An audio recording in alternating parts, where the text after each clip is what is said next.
Facebook. We want to say happy Thanksgiving to everyone in the US and everyone who's celebrating Thanksgiving. But also, this is a great opportunity for all of us, no matter where we reside, to just take a minute and to be thankful for life, be thankful for family, be thankful for all our stress and our problems, because it means that we are still alive. Right? So again, welcome to the program. Thank you for joining us for Roots Connections on Q95. It is great to be back with you as we continue to explore what in the world around us is changing and evolving. What are the challenges and opportunities, especially financial opportunities, that these changes are bringing to us, and how can we engage our Dominican experts at home and abroad to guide us on these important changes. Of course, we continue to pray for our brothers and sisters out there in the east of Dominica who were impacted by the heavy rains and the landslides. And we also keep in mind Kanisha Etienne, our little daughter. We still haven't found her, as well as all the other vulnerable children in Dominica. So today we have another packed 2 hours of programming for you. Today we are asking questions and we're making observations. But the most important thing we're looking at today is, can controlling the mindset of the people be a political strategy? So I know we've been having a lot of these conversations about the snap election that has been called and about everything that is going on the ground in Dominica. But when we look at the political landscape in Dominica, I think it begs the question, is changing and controlling the mindset of Dominicans part of a political strategy to keep the current government in power? So we have a lot of questions to delve into today. We are going to look at what factors are contributing to the mindset change we have witnessed in Dominica. Because let's face it, when we look at the mindset from back in the 60s, the 70s, the 80s, and even beyond then, I think we can see that we had a lot more independent thinkers, people who could make decisions on their own without being influenced by political favor, right? So we're going to look at what are the contributing factors to this mindset change that we're seeing in Dominica, the role of maybe the churches, organizations, business, everything that may be contributing to this mind change. And we're also going to look at the implications for individuals, organizations, and the wider society. And in particular, I'm very happy Mr. Paul Barron is here, because he's someone who speaks very adamantly in favor of youth development. I want to look at how does this impact not only this generation of Dominicans, but the future generations of Dominicans that will come when we are no longer here. So as you can tell, we have a lot to unpack together. And of course, we're looking forward to your contribution to the discussion via Facebook and your calls this evening. So again, welcome to Roots Connections on Q95. This is episode number 37 for today, November 23rd, 2022. And I am your host, Simone Mathieu. Good evening to our listeners around the world. If you're joining us on Facebook and YouTube, or if you're interested in joining us, you can also always join us at Q95 FM Radio and Push Past 10 on Facebook, as well as Q95 FM Radio on YouTube.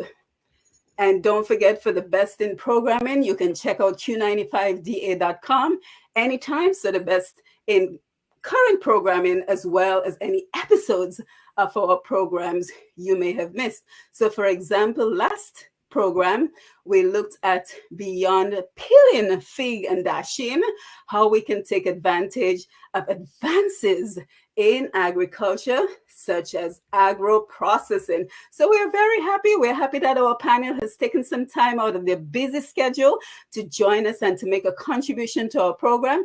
This evening, we have Dr. Margaret Triphi Wallace out there in Atlanta, Georgia. And we also have Mr. Paul Barron. We were expecting Mr. Simeon Joseph, as well as Miss Marisa Steadman, but we have not yet seen them. So hopefully they will join us at some point. But I think, our panel will adequately be able to handle this topic. So I have no concerns that we will be able to fully handle these topics. So again, we want to thank them for being here, and we ask that they unmute their mics and just greet us and just kind of give us a general feel of the topic this evening. Hello. Since my mic is already unmuted, hi everybody, how are you? I'm Dr. Triphi. I'm a licensed psychologist in Atlanta, Georgia, and a licensed professional counselor. Of course, I'm from Dominica, and I am happy to be here this evening. Yes. So where do you want us to start, Dr. Yes, Simone? just your general feeling on the topic. What is your general thought on the topic this evening? Well, I'll tell you this. I have a heavy heart when I think about this topic because I go by evidence more so than what somebody says to me or what somebody might, promise or describe. I want to see the results. Mm-hmm. So as I look at Dominica and as I look at the results with the route upon which the trajectory that our culture seems to be taking, it's not a positive. It's not positive and upward and elevating. In my mind, the way I describe it a lot is like we are penché over a cliff. Penché means you're about to go over the cliff if we haven't yet. And I think there are many reasons for that. I think there are many ways we can address it, and we ought to address it as community. Mm-hmm. So, yeah. Yes. And I'm happy you mentioned that, because one of the things I want to make sure we cover this evening is the cool out culture that this new mindset has created in Dominica, where now we're hearing the elections being called, and the first thing you're hearing folks asking, even the independent candidates, oh, you want me to vote for you? Where's my cool out? So to me, this dependency on the government has created an entire new culture of begging, of dependence, of relying on others for our own sustenance. So we have a lot to discuss this evening. So I'm really looking forward to our conversation. Paul, you want to chime in? Hi, good evening, Simone, and good evening, Dr. Triphi, Margaret, Wallace. I believe that is the first time I am being acquainted to you. I want to continue to wish you the very best in your endeavors. Just by way of introduction, my name is Paul Barron, and I'd like to think I'm no stranger to the Dominica political landscape. I've been involved in politics since I was 15 years old, but I tend to consider it as being leadership rather than politics. Mm-hmm. I take it to mean that politics is an honorable profession. However, the current situation confronting, or rather that which we experience in Dominica, politics have seemed to become something of sort of like a sort of expedient profession to advance the interests of specific individuals and of course of various interest groups. I do believe that your topic is very timely, especially on the heels of a general elections. What I considered as being is that we have seen that over the period of 20 years span, there has been a deliberate attempt by those who are what I consider to be the powers that be to seamlessly brainwash the population, but more importantly, to keep their focus away from the actual core practices that are transpiring right beneath their eyes. What happens on a day-to-day situation or on a day-to-day experience in Dominica is that individuals find themselves being chronically dependent on the state for every aspect of their lives, and that is something that is entirely new to the Dominica culture, because my father and mother always taught me of the experience of the Dominica man or the Dominica woman, and it always involves utilizing your skills and your talents and your treasures to advance your own personal cause, but also for the benefit of your families. So what we've seen is that the Dominican culture has been sort of I would consider it has been more mummified, in the sense that It is non-existent as we once knew it. And it's very important to understand that this transpired over a 20-year period. And that, I think, is what you can consider as being the case study.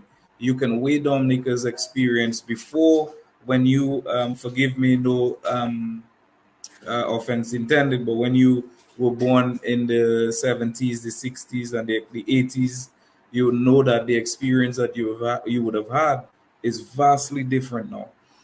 The sad reality further is that those who are becoming victims almost on a daily basis is our young generations, our millennials, persons who are just living, transitioning from high school into the tertiary education system, and I dare say also graduate and higher education advocates. So we are at a dangerous point in our development, rather in the course of history, and it will depend and to a large extent individuals like you, Dr. Triphi, and Simone as well, to sort of continue to inform and educate the population on what is more important, and that is keeping the social fabric very alive, morals and values, and also being able to position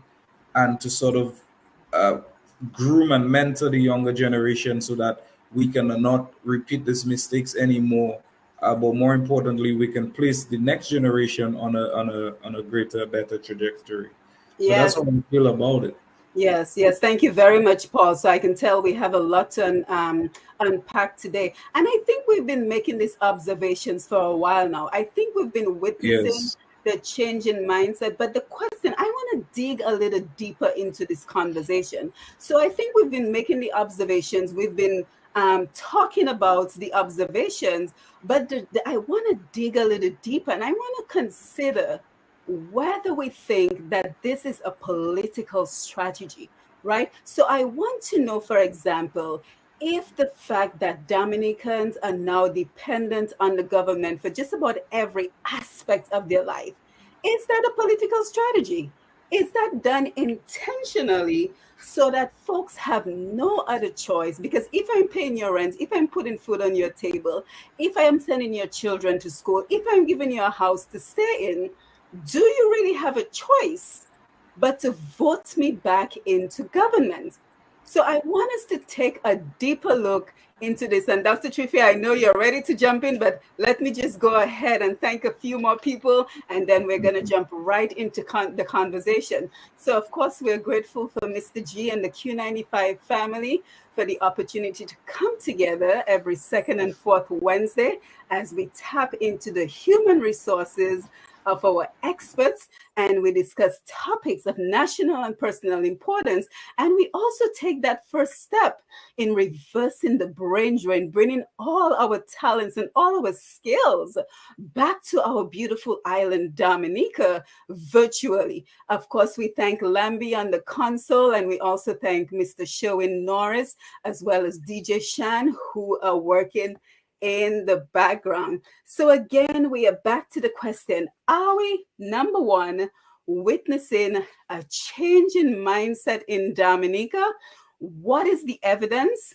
Is this a political strategy? What is contributing to the change in mindset that we are seeing in Dominica? And before we delve into the topic, Dr. Triphi, I want to start with you as we talk about what are we referring to when we talk about our mindset, and how does that impact our daily lives and everything else that we do in life. And of course, Paul, if you want to make a contribution, you can feel free to jump in after Dr. Triphi.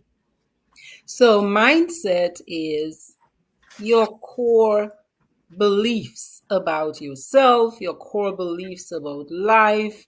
Who do I think I am? Do I think I am capable? Do I think I am competent? Do I think I am worthy? Do I think I am lovable? Do I think I am good enough? Do I think getting gifts are okay? Do I think I need to earn what I make? These are examples of what mindset looks like. So, in psychology, we will say that there are two main categories of belief systems that can trap us. And that's whether or not fundamentally you believe you are worthy, whether you are lovable. Hmm? And number two, whether or not you think you are capable, you're good enough, you can take care of yourself. So if you look at that in context with the Dominican population, the way it used to be, let's say 20 years ago, I'm talking about my generation. I was born in 1970. And what I saw in the park the other day, where a young lady was demanding that the leader of the government put his hand in his pocket and give her a cool out before she gave a vote. So she was saying, I need something first before I give you anything. When I grew up, people in my generation were completely for you earning your keep, working hard. Everybody had their chores assigned to them. You had to do certain things. Everybody in the family had their tasks, right? You could not leave your home and, even if it was a neighbor, go beg.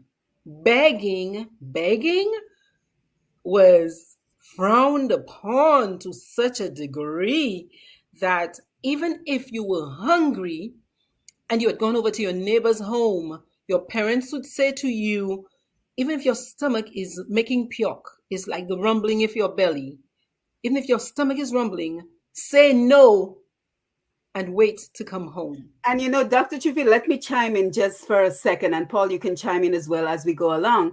It was to the point when I was growing up, true story, my adopted grandmother would say to my mother, Masan house, don't let them cut your Domlek lights. If you don't have anything to cook in your house, put your pressure cooker on the stove and put some seasoning in the pot and let it smell up the neighborhood so people will think you have food in your house. Don't go beg nobody. Just put it on, feed your children the little bread and squash, lime juice that you have. It's Sunday. Everybody is expecting, your house to smell like you're cooking. Put your pot with a little seasoning. Make sure you pay your bills because folks didn't have money. Yeah. But did I know who my pal rep was? No. We never knew the concept of going to a pal rep because we all had the concept of independence instilled in us. Go ahead, Dr. Triphi. Yes. And so it hurt my heart. And, I've been hearing over the years about this pull out culture. And it seems like it was whispered about. But after 20 years, like Mr. Barron is saying here, the system, that new way has become mummified. It's solid. It's in place now. And it is evidenced by the fact that young people are begging. They're debasing themselves to the point where they are screaming, yelling, I want money. I was looking at an ad for a parliamentarian to be, and the ad said, we will be going bar hopping. And we're offering, I guess, as the enticement, free drinks. Free drinks. That's how far we've come. Let me tell you, I'm still in shock. I am still in shock because what I'm saying is you would hear whispers of things being done under the table. We have become so brave with what I call toxicity that we're doing it now in broad daylight. And to make it even worse, I am hearing adult people who seem quite articulate defending these actions. So that for me gives me a read on where we are as a culture, and it's not a pretty thing. It's Yeah, not. and thank you, Doc. And let me come over to you, Paul. And Yeah. you know, one of the reasons that I'm saying that this is a political strategy is when I saw that same post that you referenced, there were many comments underneath the post that said, "This is not who this young lady is. She is not the young lady who Right. would entice people to come to the bar for free drinks." So it Yeah. almost sounds like it was part of a strategy that was over her head that she had been mandated to execute. Paul, your thoughts? And you know, you're very correct to suggest that. And I'll answer your question. The blatant truth is that it is in fact a strategy. Um, for the benefit of Dr. Triphi, I spent, and for the larger Dominican public who may not know that, I've spent 20 years with the DLP. Mm-hmm. Mm. Yeah. Mm-hmm. And I consider it has been an opportunity for me to have learned. I see them as my biggest project on the basis that I needed to understand exactly what was going on with this organization. It's important to understand that the DLP is a leftist party, yeah? And I think sometimes we forget that. The DLP is a leftist party and it borrows its principles from the bowels of communism. Mm. Uh, what the late Prime Minister Ruzi Douglas would have sought to do was to usher in social democracy, which is sort of like a watering down of communism for obvious reasons, because Dominicans have always stood in defiance of communism. And there are many examples of that. There are many leaders who have championed the cause of not going down that route.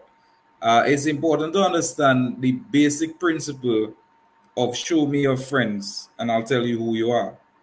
Dominica's foreign policy has been squarely focused on parties who have a greater affinity or leaning towards the left, which involves some aspect of communism. China, we know in most cases Cuba, we know Venezuela, and of course the recent uh, alignment with our government to some of the Middle Eastern countries who are heavy handed on their population or on their people for that matter. So what has resulted in Dominica is basically taking out of the playbook of this version of communism, which is considered to be, and as far as the academics is concerned, neo-communism. It is something that can sort of stand its ground in the 21st century, but not receive such how you call it, harsh critics from the Negative. international, yeah, negative critics from the international community, because the actions of the Dominican Labour Party clearly states that. For example, in economics, we know that too much government interference in an economy is unhealthy for it. Mm-hmm. What it means is that it floods the money, it introduces new money new supplies of money with which does not have an income earning ability or interest bearing ability. And we see that with the housing program specifically, because the attempt to house the support base of the Dominican Labour Party has crippled the banking sector. So rather than persons going for a mortgage, which will in turn spur economic activity, they almost feel an entitlement to owning a house. And I'll say housing because housing is the major sort of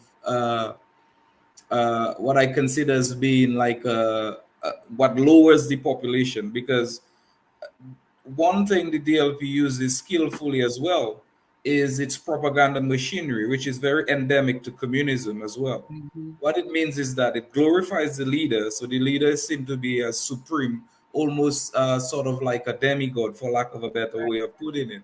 Whereas the population is unaware of the mishandling of the business of the government, the vast corrupt practices, a sudden shift in the political class whereby families and interest groups become extremely wealthy over a period of time. Lucrative contracts are given to certain individuals, and you know the list goes on and on. So the propaganda machinery always puts the DLP at a position of being the best party, having the best candidates and policies, I dare say as well. But it negates the fact that all it does is really shows people an image. And Mhm. what the leadership of the party has done, and Dominicans need to be aware of, is his sort of academic training has been very evident in his leadership, right? So what it means, therefore, is that image, the eyes, what you see is catching and appealing. And as such, the population is squarely focused on seeing a lot of good things, best dressed women and men, politicians, engaging in activities. Every meeting is posted, every engagement is posted. But what Social fails to happen is the decisions that are taken does not trickle down to the population. And we have to understand that the population that stands to be the most disadvantaged is the working class, or what is referred to as the proliferate. The working class, the masses of Dominica, the men and women, the farmers, the fisher folks, the construction employees, the laborers, the carpenter, the masonry, the shopkeeper, the hairdresser, the cosmetic, the nail experts, the barbers, the vendors on the roadside. The vast majority of Dominicans are regressing and becoming more and more impoverished. So it is a strategy. Now, what I need to understand, what I need Dominicans to understand, both in Dominica and abroad, is the attempt or the beginning to see through the lies is where you will begin to understand what is going on. And I'd like to encourage Dominicans as well. Do not listen to a single radio station, or do not follow a single Facebook page or influencer. Interestingly, my mom and I was having a discussion today. I was before on the farm, and she was listening to the leadership of the party. So she knows I have my, how you consider my concerns where that is concerned. And she's like, Paul, you have to listen to them, you listen to them, listen to the opposing side, and then you make your decision. And I think that is the most credible advice my mother could have given to me. And it is an advice I'd like to give to the vast majority of Dominicans. Try to understand, sift through the information. Because the more important thing is that we all want to sort of bury our heads in the sand to think that there's nothing wrong with the Labour Party. And the Labour Party was sent from above, so to speak.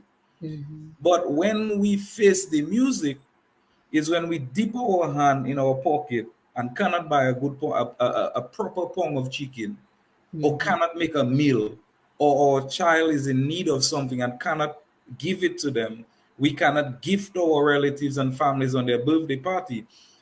That is where it hits the fan. Because if you do not have any economic power, if you don't have purchasing power, why continue to support an administration that doesn't create the opportunities or does not present the policies to stimulate an economy which is at a jolting halt at this point? Yeah, Paul. And I certainly agree with a lot of what you're saying, just about everything you've said, especially when it relates to listening to both sides.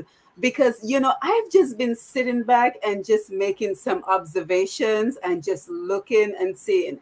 And what you will find is that during this campaigning, for example, almost as immediately as something is said or done by the opposition, the same night that the campaign trail is going on, you hear it repeated, which means that part of the strategy is knowing what your enemy is up to.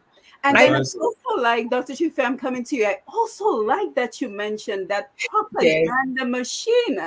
Because as a concerned citizen of Dominica, I follow everybody. And what you will see with regards to the propaganda machine is when the Prime Minister goes live on Facebook, the entire cabinet goes live. So that way, he who controls the narrative controls the media. Yes, who controls I should say, controls the narrative. So what happens is it blasts it out to all corners of the world. So you're getting to control the narrative. So that is some of the things. Even the international community is spellbound, brother. I'm sorry, Simone. I didn't mean to cut you off. Yes, and then Dr. Triphi, I'm coming to you, but I see we have a nice crowd on Facebook, so let's just take a pause and acknowledge them. Oh, nice. Patricia Fountain, good day all listening. Tina Bell de Ramon, always great to see you. Dorian Dorival, Anthony Simon, Ernest Letin, Franklin Revere, Viva Mamo, Pyro Pascal. Please feel free to post your comments. I see some of them are coming in already, but go ahead and join the conversation. Be a part of the conversation. And also, if you're planning on calling in as well, you can make a quick note of the contribution that you want to make, because I can tell this is going to be a topic which is of great interest to our current situation in Dominica. Dr. Triphi, let me come to you. Yes. Okay. So this propaganda machine, I will say, I'll tell you my experience with it. So last election, as I've shared, I went to bat for the ruling Dominica Labour Party for many reasons. I thought Maria had just hit, they were already there. Let them finish this thing out. And this year, clearly, I am saying many different things and being very clear about my dissatisfaction, my disgust in certain cases, my terror for the people of Dominica if we continue on this path. Well, I will tell you, as soon as I started talking in that way, I started noticing, as soon as I would post, there are people who it seems who have been appointed and assigned the job on social media. That's my read on it, right? There are people who are assigned, and either they're being paid or they're either getting paid by money or getting paid with strokes or whatever it is, because you cannot be that consistent in your just automatic, It's instant, instant, Doc. automatic defense of whatever it is somebody presents without processing, without thinking, oh, you might be right over here, although I disagree over there. It is like a drum beat. And the closer it seems that I started getting, people say the closer you get to a master, the louder the dog barks. And so as I have continued to speak more, the what you call it, the flattery was the first approach. Somebody, I think, in my estimation, was assigned to be the flatterer. That didn't work. I had people now start coming after me to the point where now I'm getting threats. I'm getting threats. Yeah, that's how it's done. Yeah. And so I say to myself, if I am experiencing this level and intensity and the ramping up of pushback, and I'm all the way in Atlanta, nobody pays my salary, right? I'm not in Dominica. They're not seeing me every day. Much more for the person on the ground in Dominica who dares to have a dissenting thought. I'm telling you all, I went home in the spring and people called me and to warn me and said they're going to say negative things about you. They're going to say you're a bad person, but please keep speaking up for us because we cannot speak. We But cannot speak. I'm happy you brought that up. Dominica's need a voice. I mean, I've had my fair share of retribution and persecution.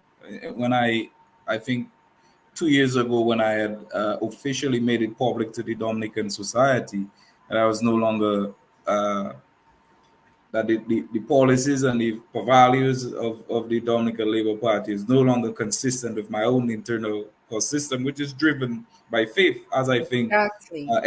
every human being should be guided by faith, and his moral compass should be pointing in the right direction.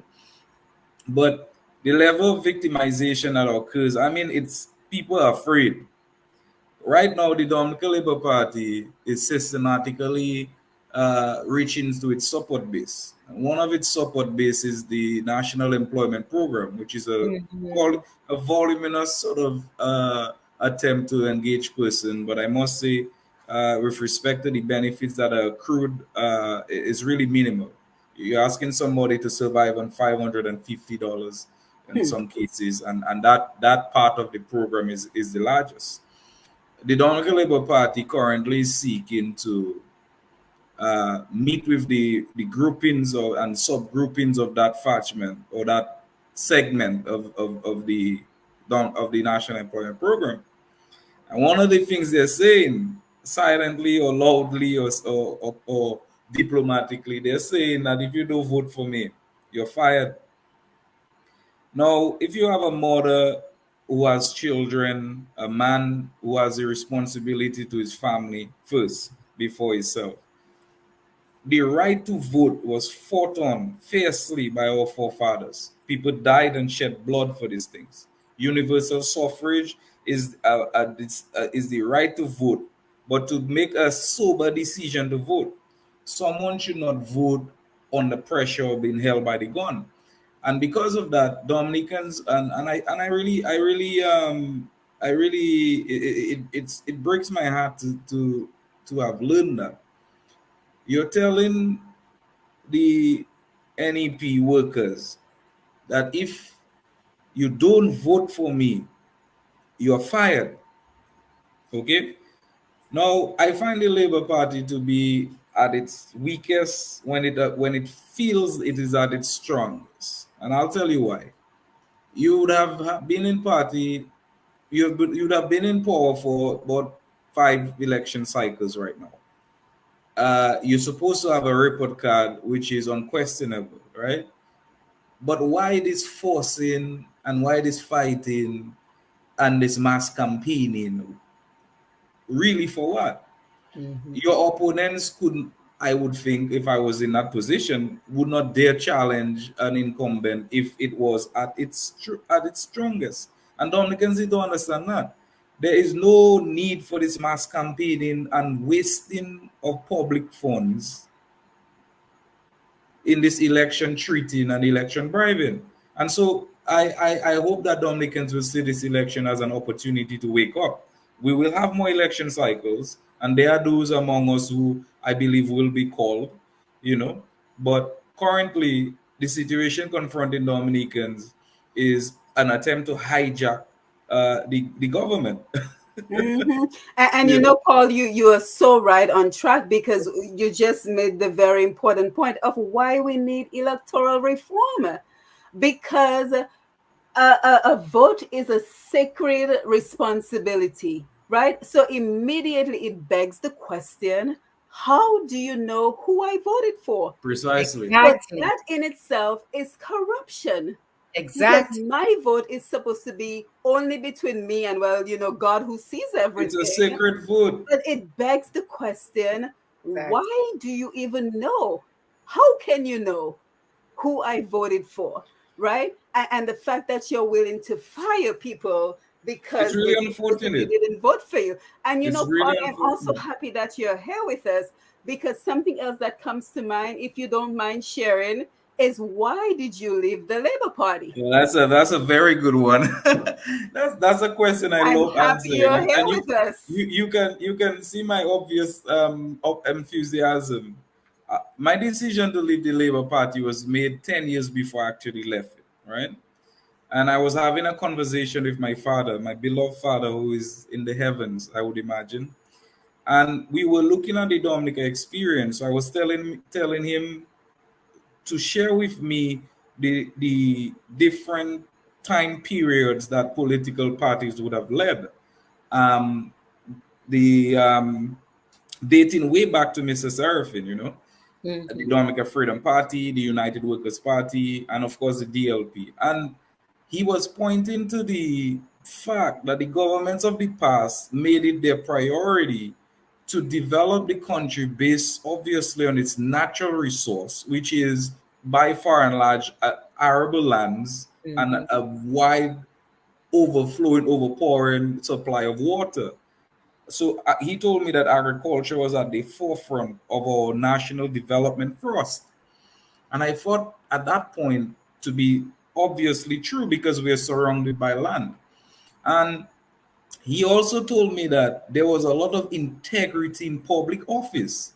So he said, for example, Mamo, as we know her, the Iron Lady, was a help me with that word. Conservative? Yeah, very much so. And she managed the affairs of the public to the letter, to the T. The Scrupulous. reason why is that the public service is a well-oiled machinery, which is very effective if it is allowed to do its job. You know, so I took some time with my father and I said, but it appears to me that I'm doing the wrong things, man, Dad. You Good know, for you. I said, Dad, I want to be able to be in a position of influence in Dominica, whereby I can bring about that level of change you're telling me about. And when I began to look at that, I saw how consistently the Labour Party was damaging the public service by putting a service within a service. And many people don't know that, but the NEP is a service within a service, which is an attempt to put strategic persons in office which could bend to the will of its masters. Yeah. And of course, get away with many, many unfortunate cases of corrupt practices, who in turn as well has no sort of does not have to answer to the supervisors, the various department heads, to the extent that if they were part of the public service, they're very dispensable, right?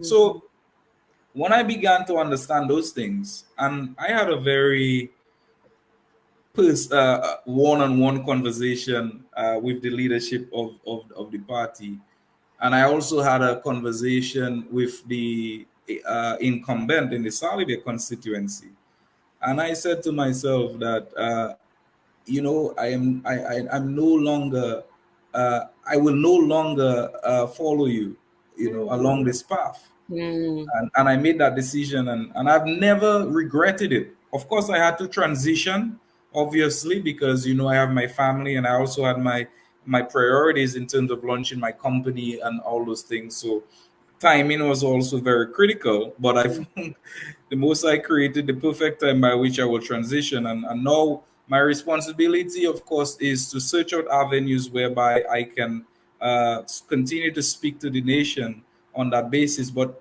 to let them understand that we have essentially created a monster in the Dominica context of politics, and something has to be done about it, and something has to be done very soon. Yes, thank you so much, Paul. Thank you for that.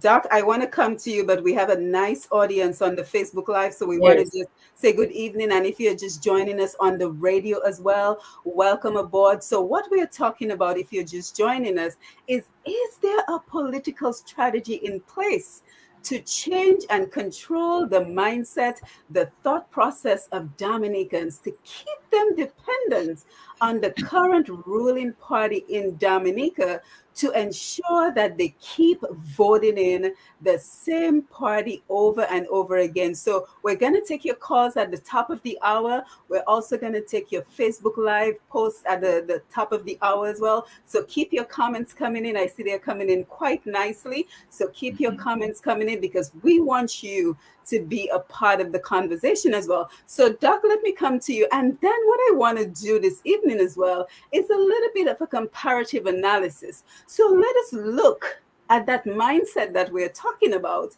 prior to the 2000s. So let's look at the 90s, the 80s, the 70s, and even beyond. And then let's juxtapose that with what we are seeing today, so as in to create the evidence that we're talking about. Oh, maybe the lack of evidence.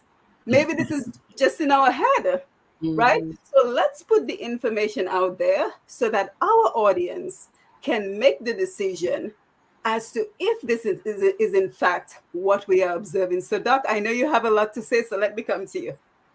Mr. Barron, I think, offered us the remedy, the antidote to this system, the antidote to the coercion by flattery, coercion by seduction of gifts and money, coercion by intimidation. You're not going to get that loan. You're going to lose your job. The antidote, the medicine, is your morality. Yeah, man. And that is perhaps why I'm telling y'all, there is one person who consistently shows up, who I believe is working for the DLP to come against every post that seems to make sense. This gentleman has been very thoughtful in all of his comebacks at me until the rum post, until that morality post. He became very emotional and called me a name. Oh And man. as a psychologist, I said, well, this is the one that has the most impact on you to Yeah. get you to shift from outside of your typical controlled self. Morality is the answer. Morality is what will tell a Labour supporter your prime minister came on your radio station, on your Facebook page, and promised your country, that includes you, promised you and every other citizen that he would not call elections until he had completed reforms of the process. What is going to save you when your prime minister does the opposite? Your morality, your ability to say, oh, he just lied. And that's what that is. It is a lie. So, what do I do with a person who lies to me? Do I go along with a person who lies to me? Or do I say to a person who lies to me, hey, do you realize you just lied to me? I don't appreciate it when people lie to me. What are you going to do about this? I need you to correct this lie. Yeah. It's the That's morality that's going to save Dominica. And that is where we have a big pocket, a vacuum that political parties have filled. I think when we took off civics from the schools where kids, people, us, we were, everybody assigned our student companion. And we were all at least once a week for an hour, a Friday afternoon, discussing morality and building character was part of the curriculum. When that got pulled out, this meat that keeps people, your essence, the strength inside of you, if you don't have something to fall back on, what do you have? The word in Dominica is flow, like just chorus, like just there's nothing to support the rapid change of a kind of political system like that. We had never seen a political system where we were being used against each other, where families were being encouraged to, to destroy their relatives, to stay mum when they saw wrong things happening to their relatives. That's a morality question. And that is the answer for every Dominican citizen. Use your morality to sift through these things. Now, again, for a huge swath of our population or younger population who did not have that kind of a stitch in time saves nine, and how do you know if your government is out of order if all of their friends are leaning communist? If you don't understand that birds of a feather flock together, and show me a company if I want to tell you who you are. You see what I'm saying? So that's the remedy. That is the fix. That's the antidote. Yeah, and Doc, while I have you on the mic, let me also say this to you because I follow you very closely on Facebook because you do a wonderful job of breaking down these concepts to us. So sometimes I catch you on the replay, like they say. I may not catch you live, but I catch you on the replay. And today on your program, you had a very interesting discussion because you were talking about, and I wrote it down, 3 ways people can victimize you. And you talked about flattery, guilt, and shame, and then they try to hurt you. So kind of just expand on that for us a little bit so we have a better sense. And you know, someone, Anne, said it best on the Facebook Live. She said, education time, people, please listen. And she stretched out the N. Dominicans, open your eyes and ears. Thanks, Patriotic Panel. So that is what we're here to do, because we spend so much time, having these discussions and going back and forth with each other, which is great.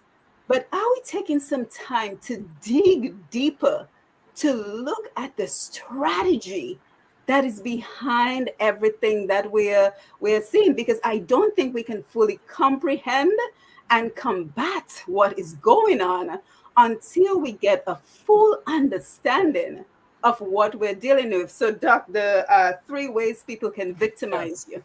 So today I talked about victimization. We talk about this all the time. Oh, they're victimizing me. They're victimizing people. And I think, you just hear like, one, victimizing. I didn't see them beat anybody up in the street. What do you mean they victimize them? It doesn't have to be bloody.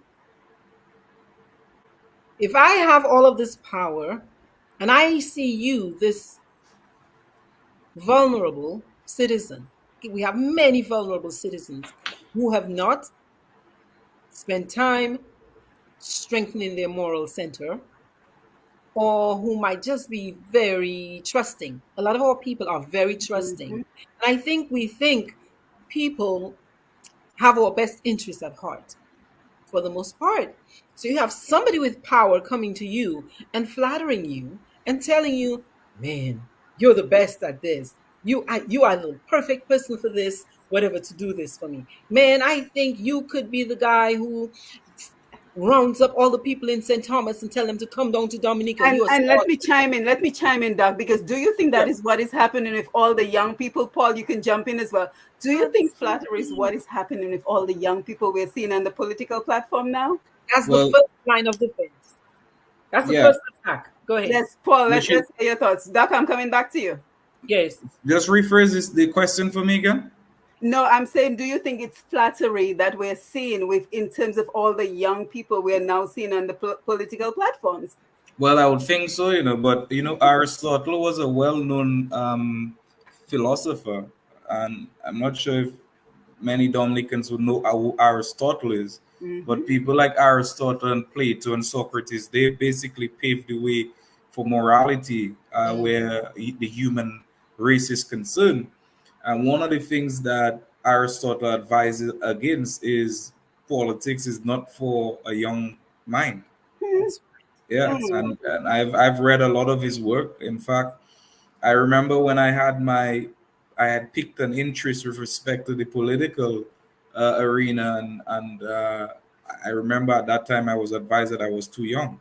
So the general idea of involving young people in politics at this occasion is really an attempt to sort of garner the support base of our youth voters. Everything the DLP does, it does with a specific intent and purpose, which already outlined or has already been outlined in a strategy which might have been done a long time before it was actually implemented, and persons need to be aware of that. So what they see actually happening is just sort of like the rolling out of that strategy. So the involvement of flattery and this, if you realize the campaigns are heavily focused around an idea, a sort of for lack of a better word, it's focused around having like a party, and the Dominican culture involves a lot of partying where we're free slaves, and the moment we were free, we continue to indulge in the pleasures of the world because we spent 400 years on a farm. So every opportunity that the young persons get to sort of party, they will jump up for that opportunity, to blow steam. In some cases, they do it to blow steam because there's little choice or nothing left to be done at that moment. And we're not going to lose track of the discussion we're having, Dr. Triphi, because I want you to explore the other options as well. But Paul and Dr. Triphi, don't you also think that it is part of a distraction? The CWO and the partying, just have a good time. Enjoy this CWO. In the meantime, I'm going to steal the country. It's part of what the colonizers did. They gave us a Bible, and they gave us, a few trinkets, and then they stole our land. It's part of the hypnotic concoction. It's a hypnotic concoction. The Bible is for the elders, the elderlies, the older ones. Okay, the Bible is for people like me and up. Jesus and all the prayers and the shofar, you understand? That's for and then the siwo is for the younger ones. That's very true. Yes, continue your Um, thought, Paul. I'm happy you brought up the Bible because essentially, one of the strategies of the Dominica Labour Party would have been to very deliberately diffuse the civil society, which undoubtedly involves the church. If you Yeah. recognize in Dominica, there is no organization or no serious organization, I would imagine, who is actually advocating for specific rights of specific interest groups. Dominica does not have a civil society.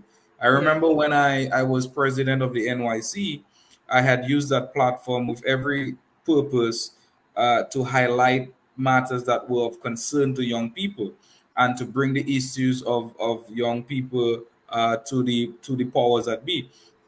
And even then, I've always been a very independent thinker, and I guess maybe by now you can already tell. I remember I made a statement with respect to the NYC, and I said publicly on the media that no decision should be reached in the cabinet of Dominica concerning young people without the involvement of youth. And one of the labor, what do you call them, operatives, actually reached out to me and tell me I needed to retract the statement. I say I'll do no such thing. I have a job to do and I'll continue to do it with the highest level of integrity. So when you see a society not having voices, and mark you, opposition in a country is a healthy thing. You understand? Because you need persons to continue to advocate on that which is important, universally concerned issues and topical issues so that the government can understand that there are things that need to be done other than their own self-serving interests. And that is why opposition is very healthy in any given society. At this point of our election cycle, you would expect, I would not expect that from men of the cloth, so to speak. But the church is extremely silent on the matter. Yeah. One of the more utilized strategy of the DLP was to put to silent that segment of our society. That's why you see pastors and priests glorifying the leader of the country, because they want no attempt to sort of ruffle any feathers for fear of not getting some sort of support, Yeah. whether economic or otherwise. So, in the absence of a very well functioning civil society, you find the attempt to hijack the government. And I say hijack the state because Dominicans, all of us need to understand that a state, a government, and a political party is two very different things. Different.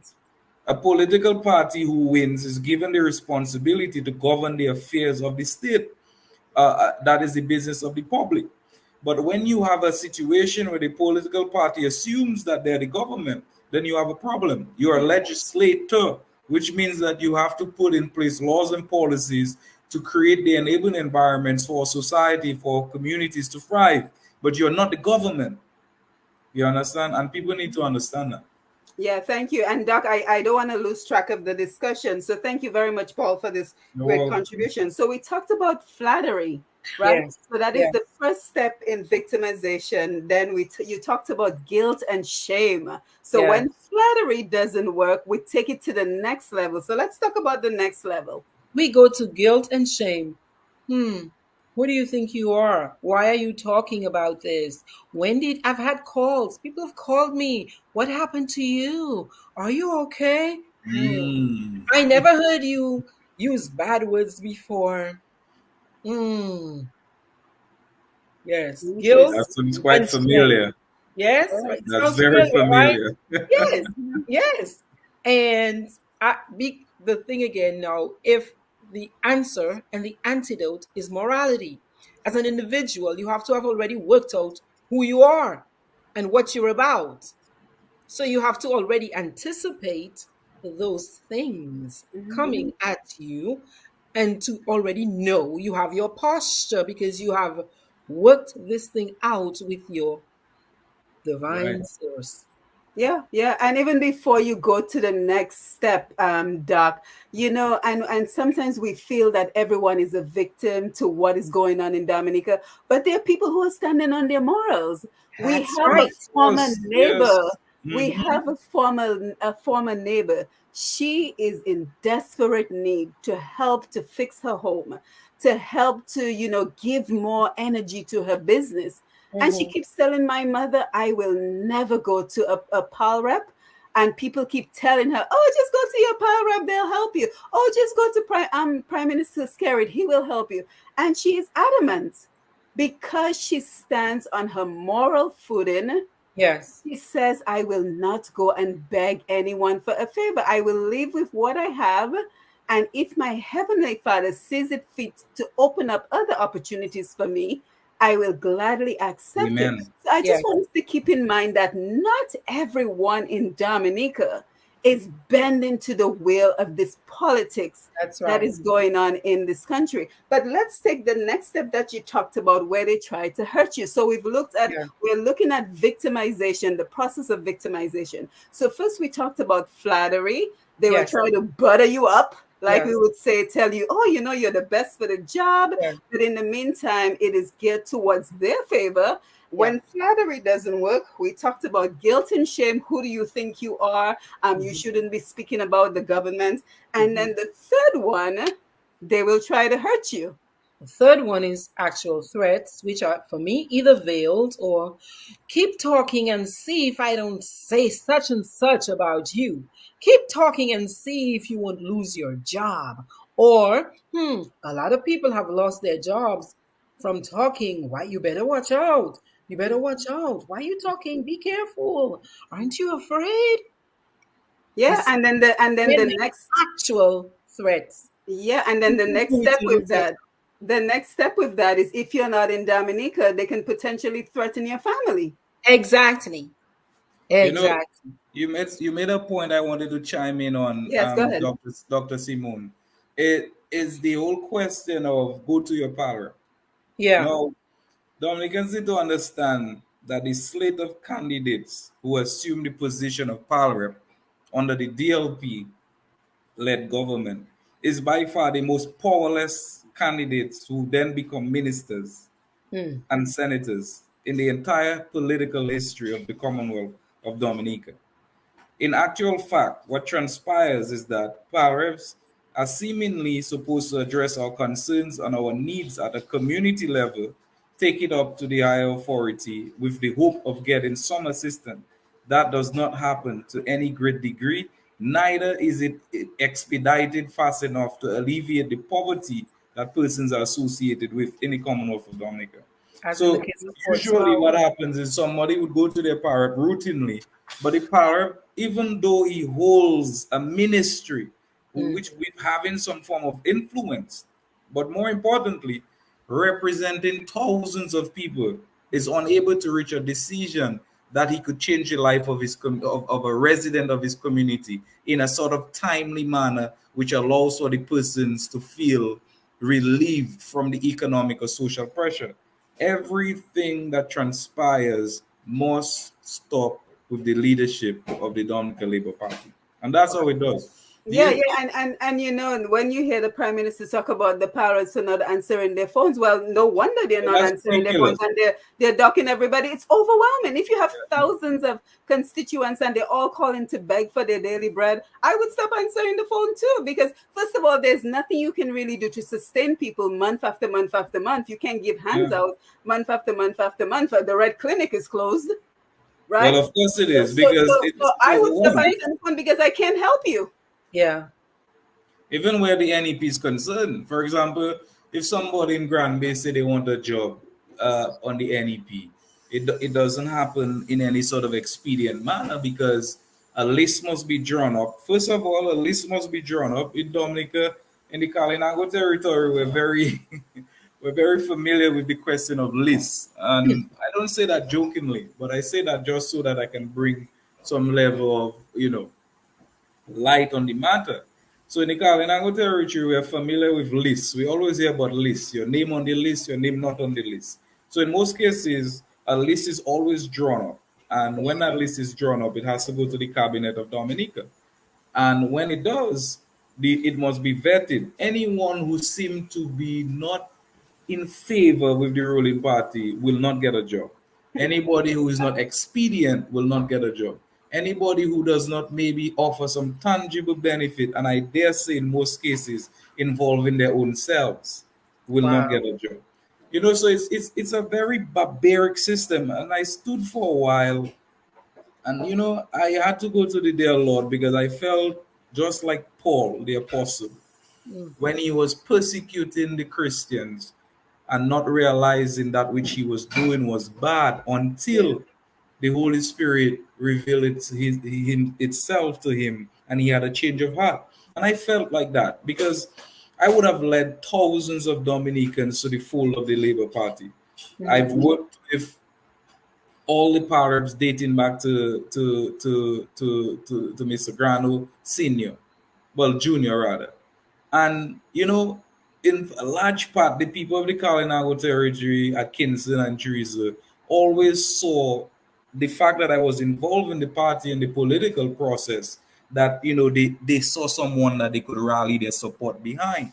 And so when I began to understand, let me tell you something, the Labour Party is a barbaric party. It is a festering sore of so many levels of corrupt practices, immoralities, heavy cases of involving a great degree of financial crimes. I mean, oh my God, you know, I want every Dominican who's listening to my voice to commit themselves to prayer tonight, to ask the good Lord to lead us out of this Egypt, because I fear for my daughter and my son who is coming up after me. Huh? And I guess every family, every Dominican should also fear for the well-being of their children. Thank you for that. And of course, we want to go to the studio. It's the top of the hour right now. We want to go to the studio to Lambi as we welcome your calls, your contribution. We will also take your Facebook Live messages. And we still have a whole lot more to discuss because we want to talk, for example, Dr. Triphi and Paul, about the concept of learned helplessness.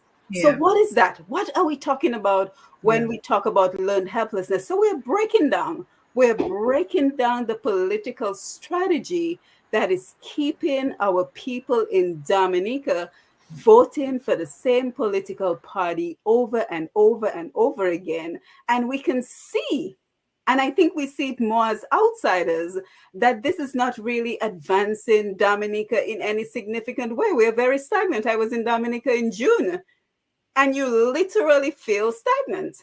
So we are breaking down the concepts, we're breaking down the strategy to see what is contributing to the fact that people keep voting in the same government, even when they don't have opportunities and they're not realizing the promises that is repeated every election cycle. So let me hand it over to you. Good evening. The numbers are 449-3095, 449-3096, 449-3097, 616-4257, 305-432-9624. Let me repeat this one more time. 449-3095, 96 and 97, 616-4257, 305-432-9624. Back to you, Simone. Yes, thank you, Lambi. And let's go over to the Facebook. Thank you so much for everyone who's joining us via the Facebook Live. Let us take some comments.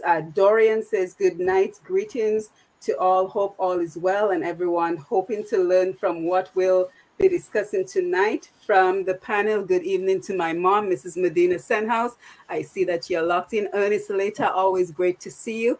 Let's go ahead and take some of your comments. I want to take as many of them as possible because I'm truly grateful that you're joining in on the discussion this evening. So let's see what we have here. I scroll a little too fast, so let's go back up for just a little bit. We have Anthony Simon, carry water, carry wood, carry provision on our head for us to eat and drink. I can relate. Franklin, good night. He says good night. Anthony, if I needed to cool out, we went to take a sea or river bath. That was the only cool out you were getting. You weren't getting any money as a cool out. Pyro Pascal, I'm listening to your great program. Thank you, Pyro. Not nice, easy dog. Good evening to all. Kingdom citizen, blessing evening to all. Amen. Elliot Hippolyte, the propaganda machinery of this DLP is incredible. Dominica is like an example of a case study. The period in history should be preserved for the archives. It is almost parallel to what transpired during the rule of Hitler. Lambi, I'm keeping my eye on you just in case we have a call. So I'm going back and forth if you see my head, like I'm watching tennis. So Rosie, yes, there's a call. So let's take the call. Good evening, caller. Thanks for joining us. Go ahead, please. Good evening, sir. Good evening. And good evening to your panelists. Good evening, sir. Good evening, sir. I am very elated about that program to listen to you all. Continue the good works, my dear. Thank you. Thank you, sir. Thank you. Okay. Rosie Felix, appreciative from inputs from overseas academics. Thank you, Rosie. She said, Paul, good to see you and hear you. Thank you for that. Kingdom citizen can't understand why people are still begging our Scarrett for electoral reform when he know he's not going to give it willingly. Mass protest is the only way to go at this point. And again, my mom says, good evening, Mrs. Medina Senhouse. Rosie Felix, just like the Red Clinic is a shadow social welfare division. Faith Sunshine, great to have you. Good vibes. Edmund Rodney, the answer is yes. I guess he's answering something we talked about. Thank you, Edmund. Angus Frazier, nice open session. Thank you. Bernard Aline, good to see you, Bernard. Good night to all. Can we please get the doctor's Facebook or blog info because so that we can follow her? Oh, absolutely. Dr. Triphi, let me take a pause here so you can give your information, because I think we need more people to follow you because, you know, Doc, you have some energy. You have what we call in Dominica, La Lina. And, you know, you are so committed to the cause in Dominica. You are on those Facebook lives just about, is it every day? You know what it is? I just cannot bear it anymore. You see how you talk about that? When you know and you see and you're watching the thing play out, and it's like so many people don't realize it's playing out. And you're like, hey, wake up! That's what I feel like. And I feel like so many of our people are in a deep sleep, like a fond sommeil. And I'm like, wake up. I'm not asking you to stop loving whomever it is you're loving. Like, okay, please, however, look at what's in front of you. Look at the results. And just consider making a different choice if you want a different result. I mean, it's that simple, you know, and y'all can follow me on the Not Professional page. So my professional page is Dr. Triphi on Facebook. My not professional page, which some people were trying to call me to task for, they said, you're not sounding professional. Listen, Dominica can study professional. You understand? That's and what is that page? I realized it when I was doing my regular Thursday night Dr. Triphi stuff. You know, my voice, the doctor voice. They don't want to hear the doctor voice, not that doctor. They want to hear Dr. Tripping voice. That's the one they listen to. The vibration is different. You understand? And it's because you connect with the people, Doc. You speak our language and you're able to take the psychological concepts and break it down into an understanding that we can relate to. So which page is that we can follow, Dr. That page is Margaret Wallace. Okay? Margaret Wallace. Look out, Pascal. Just now I'm going to change it to Dr. Trippin. Okay, hold on. We have a call coming and we'll come back, Doc. Yes, caller. Thank you very much for your patience. Please go ahead. Lambi, good evening. How are you doing? It's glad to hear you. Been absent for a while. Hope you're better now. Much better. Good night, Dr. Simone, Dr. Triphi, and Mr. Barron. Good evening. Good night. Good Good evening. evening. Topic and conversation and contribution. What is the genesis of this whole supposed psychology of visual therapy? First of all, he doesn't have a political ideology nor political philosophy.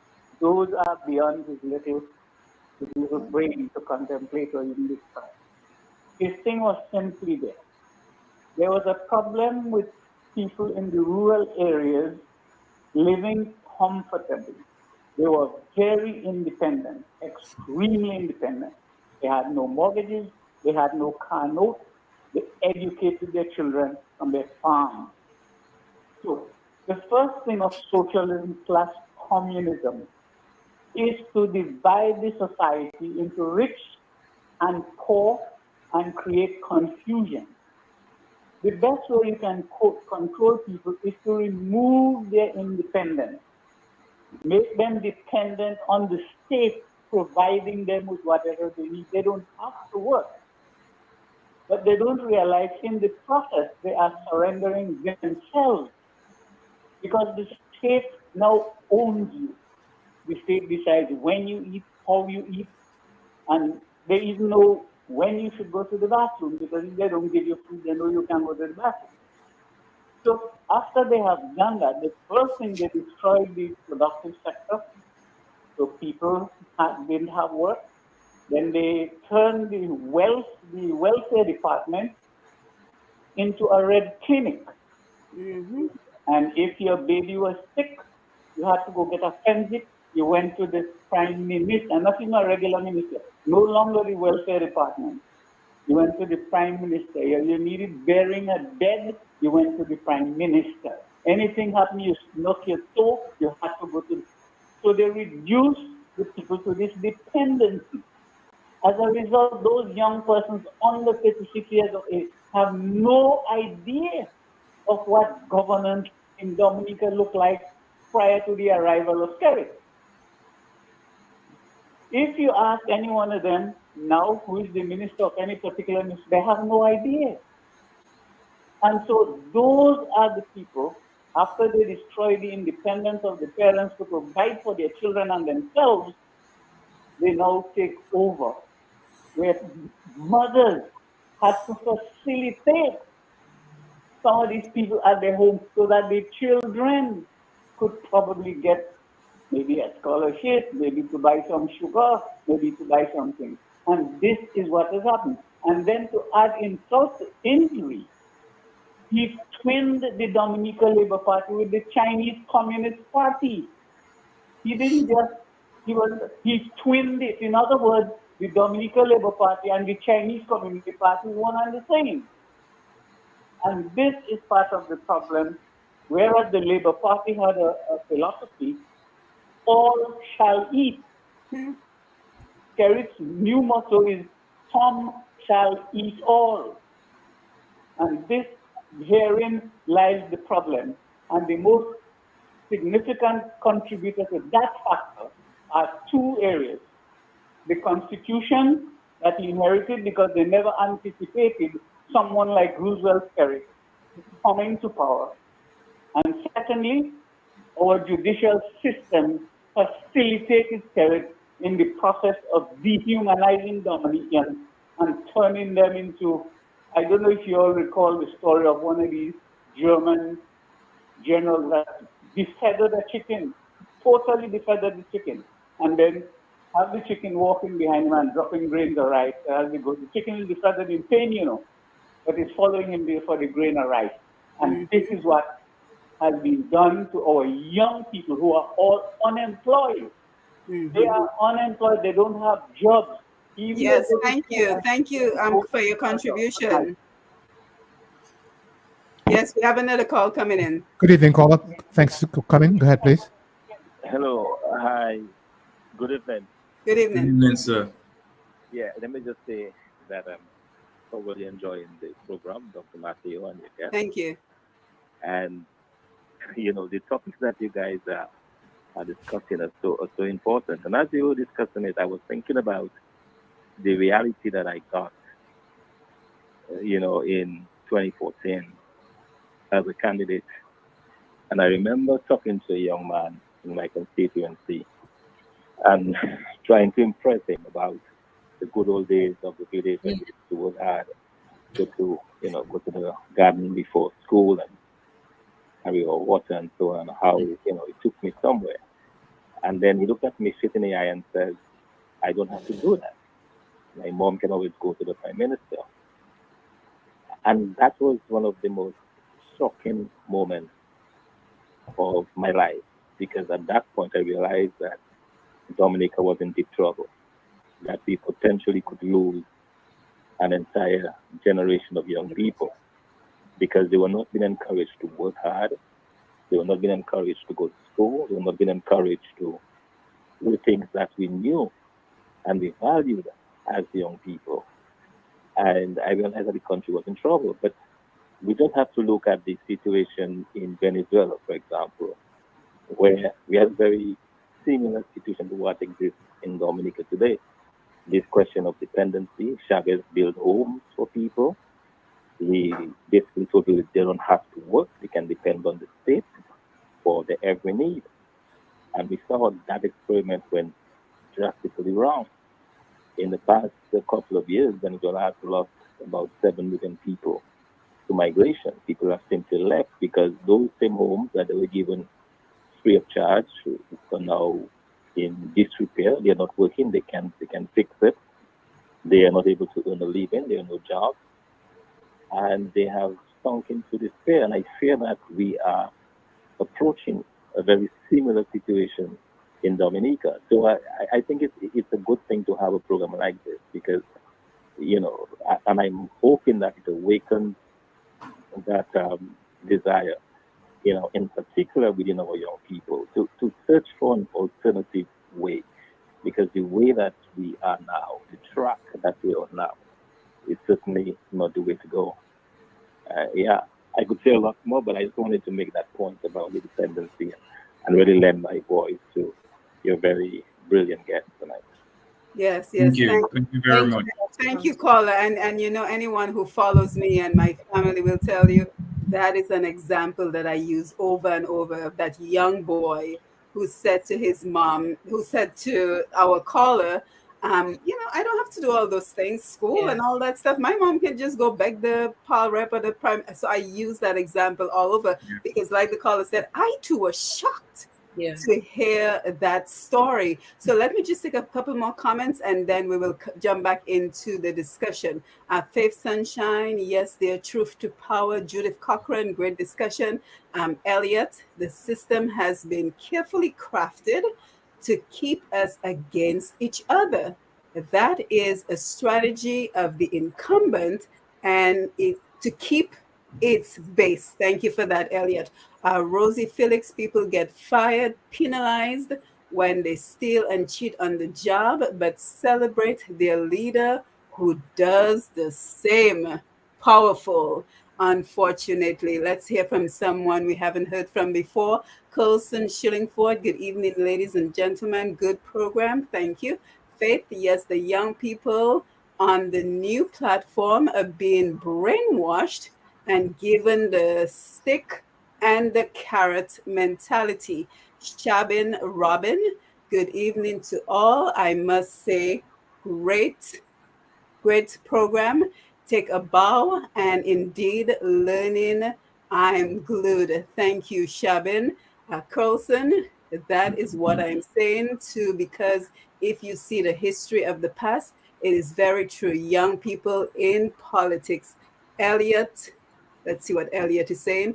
The company in focused on a one happy family. The campaign is focused on a one happy family strategy.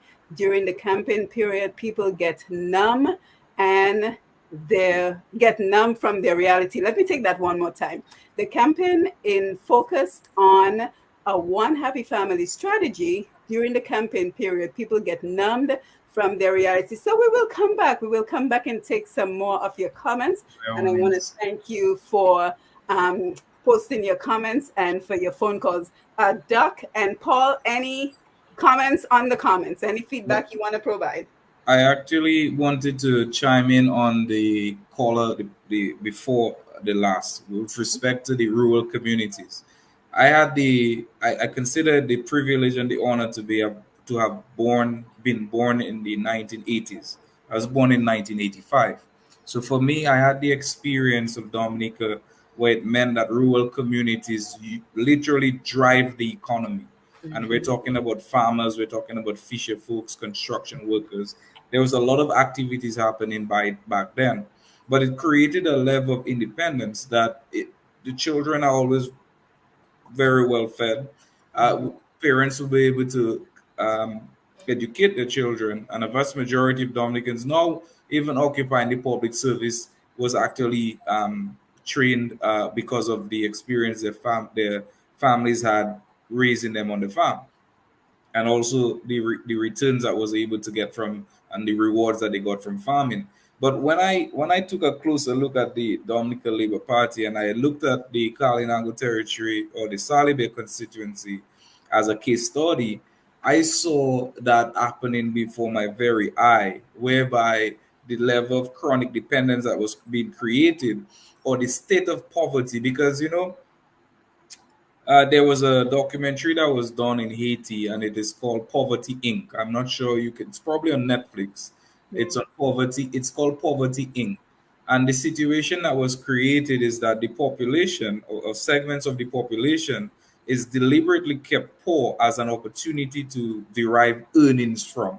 So, for example, for as long as the Salibe constituency continues to be in the position that it is, there will always be the need to sort of be on this grand fund seeking attempt and to highlight the indigenous people of Dominica as a way of getting monies into the coffers of men and women and subsections of the society.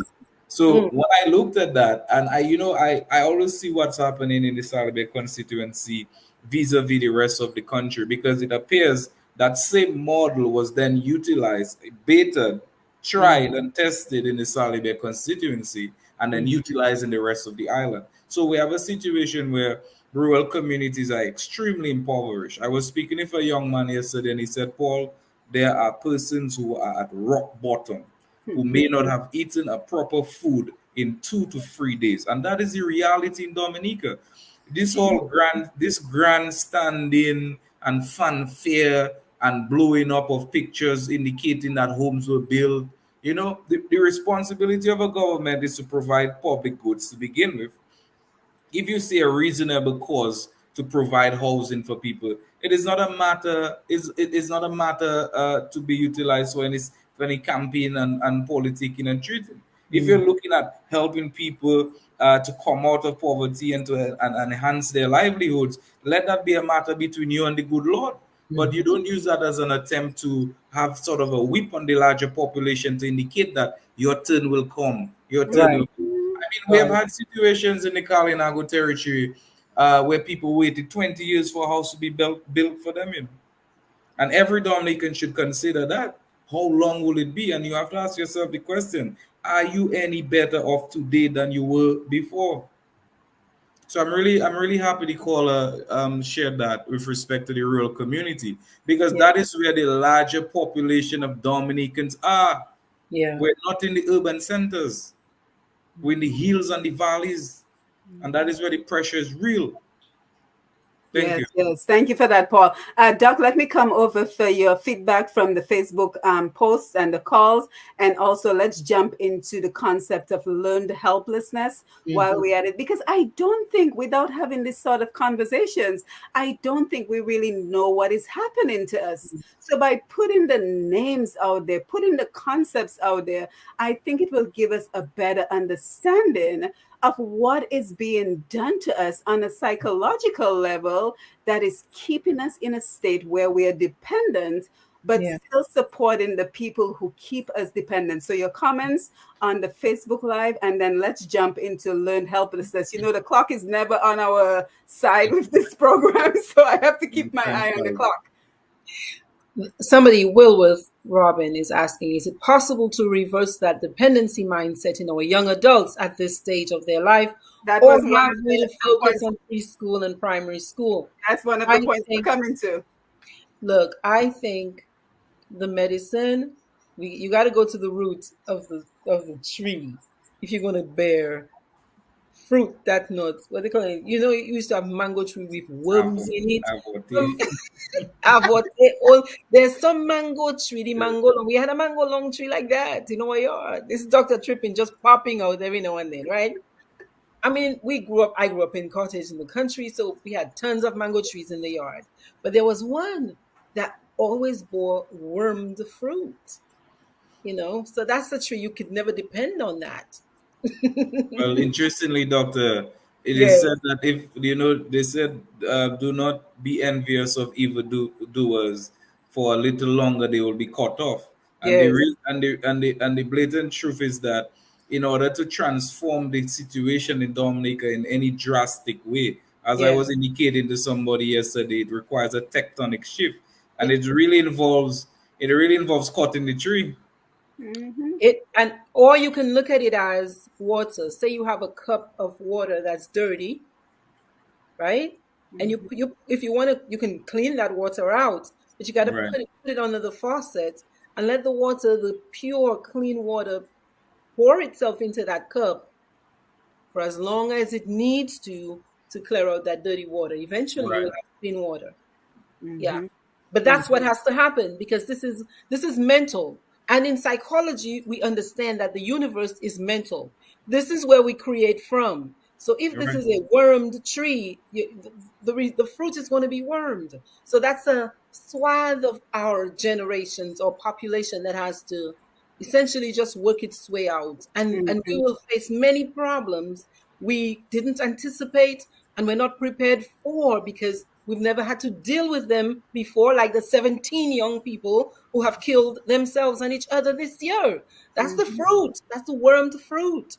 We're like, oh, wele. That's the wormed fruit. Yeah, you're very right. You're very right. But before we go on reversing it, because that is an important part of the conversation as well, tell us, Doc, about learned helplessness, because I think it applies brilliantly to what we're talking about. Okay, so break the words apart. Learned helplessness. Essentially, a person can become helpless through behavioral conditioning.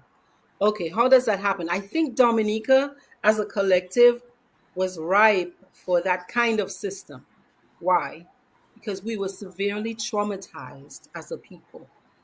Reverse everybody and go back to Rosie Douglas and Pero, their Charles dying back to back.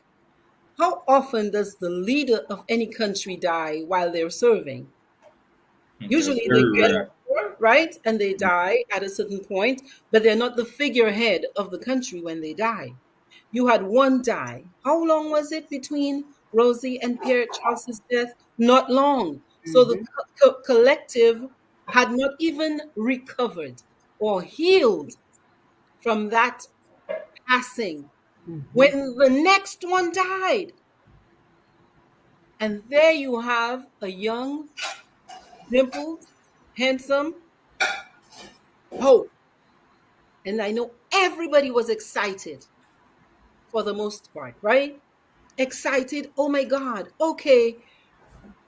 And all of the nations, whatever, all of people's energy went towards supporting this young leader to help us recover from this trauma. It was a collective trauma event. The first one, and before you even had a chance to recover, boom. Well, let me tell you, if you want to hypnotize a person, shock them, and you have an opening to put in whatever you want. Yep. Put in whatever you want to put in. If a person is in the state of being wide open, yes. Now, again, I don't even know that our prime minister knew that this was the path he was choosing or setting out on. Perhaps along the way, and just go back, because back then, how young was he? He didn't know how to be a leader. Would you put a young person to lead this is a huge Difficult time. Yeah. Yes, difficult time. Yes, he had graduated from with a bachelor's degree, Would you put someone with a bachelor's degree in psychology to run a government at that age without having had all of this life experience where you finish your moral development, you've learned how to process ethical dilemmas? You know, this was was a storm, if you ask Mhm. me, or Mhm. think of it as a bomb. And we lean into things that seem easier.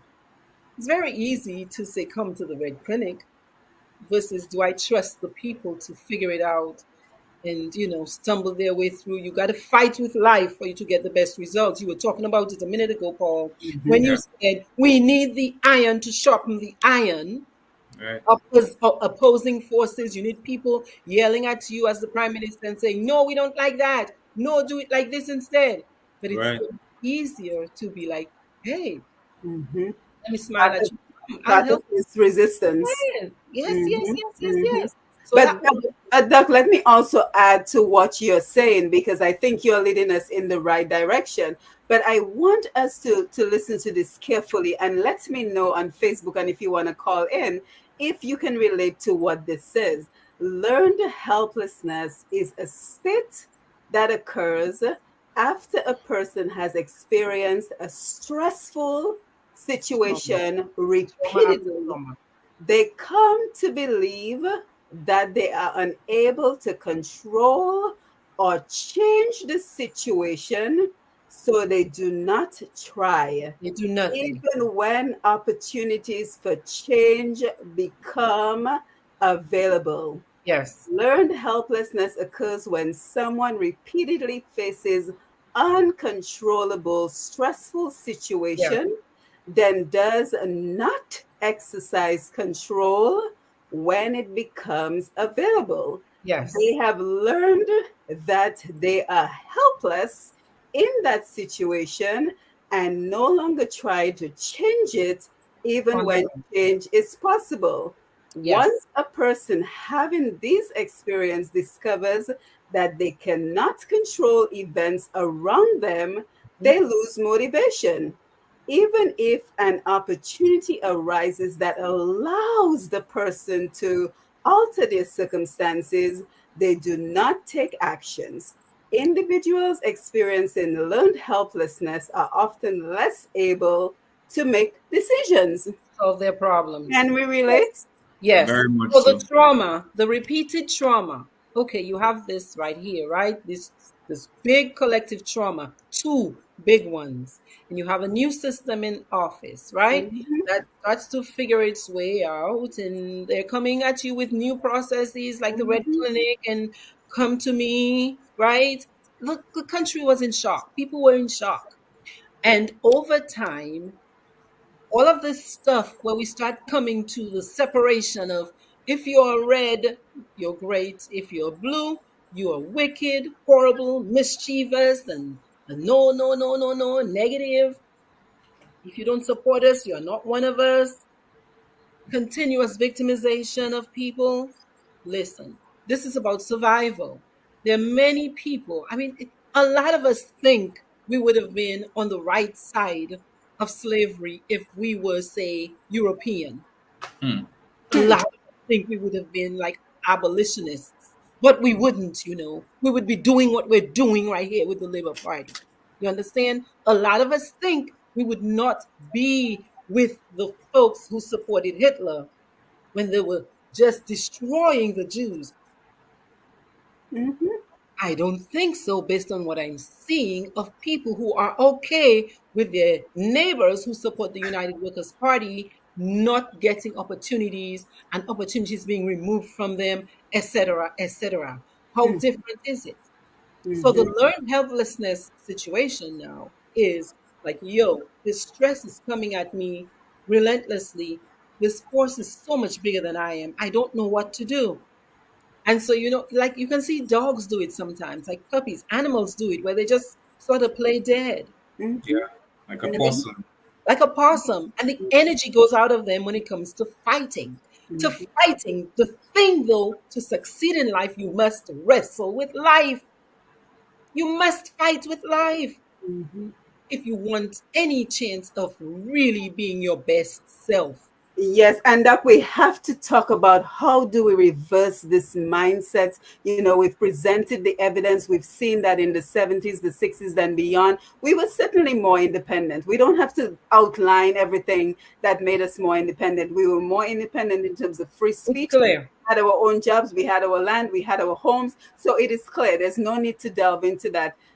Further, we've talked about, the implications, the generational implications of this mindset, this mind control that is going on in Dominica. And we're just shedding the light. We're shedding the light on the political strategy. So if you joined us late, we're talking about the political strategy to control the mindset of Dominicans, to keep Dominicans dependent so that they will keep re-electing the same regime that keeps them dependent, right? So now we have to spend some time before we wind down for the evening to talk about, and Facebook, thank you again for suggesting that. It was on the list of topics to discuss, but thank you for bringing it out. How do we reverse this? Okay. Is it impossible? It took 20 years to create this dependence mindset. Will it take 40 years if another political party comes in to reverse it? Not necessarily, but it is going to take sustained effort and commitment. It is going to take sustained effort and commitment, because this is a moral, I said it earlier, this is a spiritual problem. It's a moral fix. It's a moral fix. Okay, the babies, the primary schoolers, the high schoolers, they need the injection. How do you reason? What is to be? Hold on a second. Lambi, I think we can hear you on the phone. Lambi, we can hear you. Okay, go ahead, Doc. Hopefully, yes, this is moral. The fix is a moral fix. Okay? I think if we can get, I don't know that this is going to be part of anybody's curriculum, as in, we know who's ruling, we know who's the ruling party. So, we know who's the ruling party, so I do not anticipate that they're going to inject the students' companion and lessons on morality into the curriculum. I'm not anticipating that. But I think people of right thinking, I think people of right minds who have access need to start doing this with children, with kids, teaching kids how to think, how to reason. Okay? How to reason. This is a moral question, and it must be addressed at that level or higher.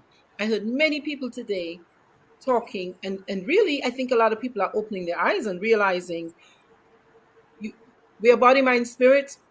You must engage the spirit in this fight. This is an energetic thing. You must engage the spirit in this fight, because it's become entrenched. It's become mummified, like both. Yeah, and let me just apologize. I think we were hearing in the background, but I hope you got the gist of what Dr. Triphi was saying. So I do apologize for the feedback in the background. Paul, go ahead, please. You brought a very interesting perspective where our current predicament is concerned, and you highlighted the aspect of spirit, and I want to lend that to the whole question of leadership. When Dominica was on a trajectory, and I must say to the Dominican public that we were at one point the envy of the Caribbean. All right. Sure. Many of our systems that we had developed and was working very effectively and efficiently were used as blueprints for other regional islands. They took from us what was good and they implemented it within their systems.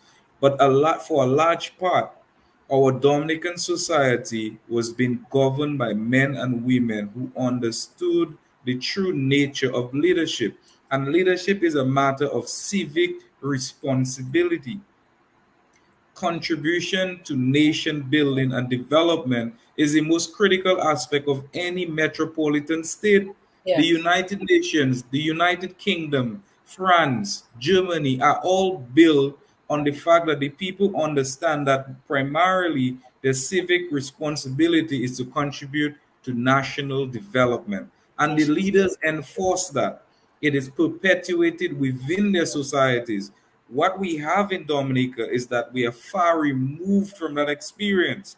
So if you look at leaders of the past, and I don't need to mention any names there, but there are quite many honorable men and women who led in that form. Now, if you fast forward after the 80s into the 2000s, you find the situation and the experience now we're having with leaders who were ill prepared.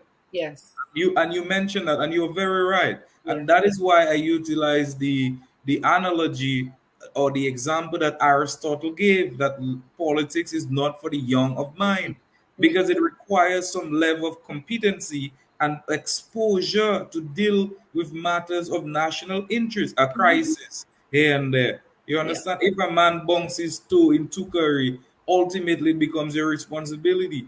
So what we found ourselves doing was to entrust the business and the affairs of nation building to persons who were ill prepared. And what we are seeing happening now is the extreme repercussions and the sort of seeping through the social fabrics where young people find it, you know what, it really isn't it doesn't mean that I have to work as hard to get where I need to go. You know, maybe I can just chill out. You know, maybe I can just stay on the block. Maybe I can wait for when these benefits are passing through. You understand me? And that is where now I'm truly heartbreaking for our own generation. And I know millennials are catching health because we're having babies, we're having families now, we're married in, we need to build homes. Yeah. You know, we're the ones that are supposed to support the tax base after our parents and our grandparents finally transition. Who is going to support the development of the country if they themselves are not empowered to do so? Our earlier generations are buying in to this wave of information coming across from the United States and other metropolitan states. This whole pop culture, which only seems, which only is geared only to sort of get involved in social media and post, you know, on a daily basis to tell people what you're doing with your life. Yes. Our young people don't realize that social media is a tool, you know. When Facebook was created, it was a specific tool, and marketing was at the heart of it. I have a very active social media presence. I have more than 10,000 followers combined. But when I post information out there, I wanted to have an impact and a transformation, a transformative change in somebody's life. You know, so the leaders are not even, I mean, when last have you heard a minister of government, a parlor rep, a senator giving any credible advice to young people in the Commonwealth of Dominica? Where do you hear that? There's an absence of this. Where do you hear a leader, someone in clergy, someone in the evangelical community coming up and saying, let us take a concerted effort to give direction to our young people? It's like they have taken this hands-off approach. Yes. There's a vacuum. There's a void. Vacuum. There's a void. So, and within that space, a lot of this political fervor has come in. Exactly. And that is where it goes, it grows, and that is where it is used, you know, as a strategy, as we're now discussing, to sort of manipulate the population. And you know, a lot of people are absent from some of the things that are happening in politics, except if you ask someone routinely, in most cases, about the political landscape in Dominica, they're only able to identify the prime minister, or maybe the president, or the likes, but they don't understand the inner workings of any government ministry to their own benefit. And something I've always frowned on. Look at our situation in as far as education is concerned. The Ministry of Education is supposed to arrive at a priority list in terms of academic fields that are needed in the country. There is no, I have a lot of good friends at the Ministry of Education. No offense intended, but when I speak of matters of national interest.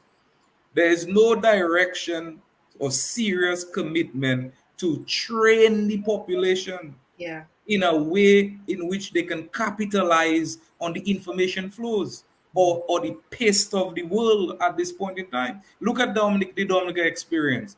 When last have you heard someone graduating from school as a marine biologist? You understand? Or somebody involved in water technology, somebody involved in information technology and the likes.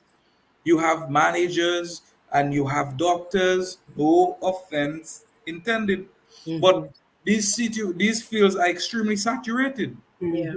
You But, understand? also, Paul, if I might add, we see a lot of a lack of national policies on many levels. And I Precisely. think that is part of the strategy, There's because no direction.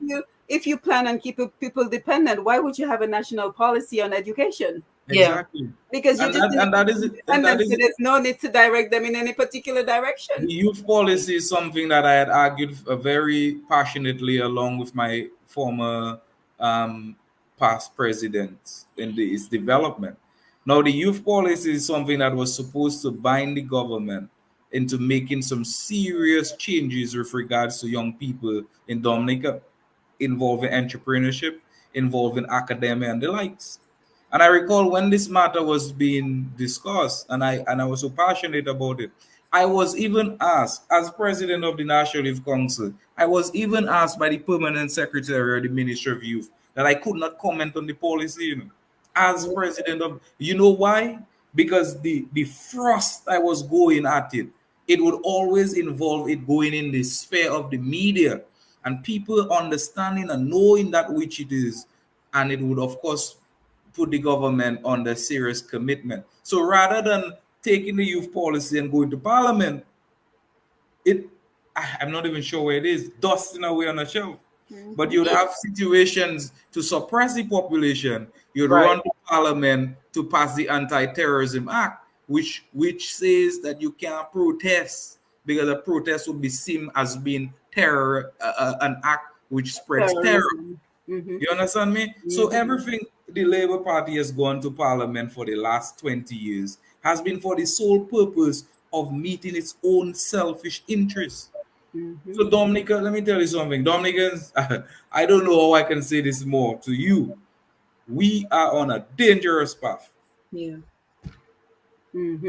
Yeah, and thank you for that. And thank you both, Paul and Dr. Triphi. You guys are such wonderful contributors to this program. So I really want to thank you for always being available and always making such very informed and detailed contribution. And we really have to think this through carefully, because yes, we're having this conversation on the mindset change and the mind control that's going on in Dominica to keep Dominican independence. And people have a right to be concerned, because there is a fear of losing your job, your ability to feed your family, your ability to pay your bills, your ability to take care of your children and send them to school.